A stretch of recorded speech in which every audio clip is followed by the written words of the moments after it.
So the first question usually is, why does she even need a pre-point assessment? Shouldn't this be done in class? And the truth is, every single student needs some kind of formal assessment, either from a very skilled and very experienced ballet teacher or from a physiotherapist who's specialised in working with dancers.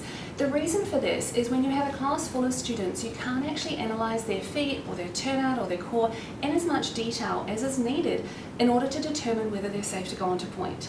To be perfectly honest, pointe is not a normal human function, so we need to very specifically train the body to be able to do this safely. In the pre-point assessment, we look at the mobility of the feet, we look at the strength of the feet and ankles, we look at their turnout control, their core control, their understanding of basic dance movements, and all in a very individualised way.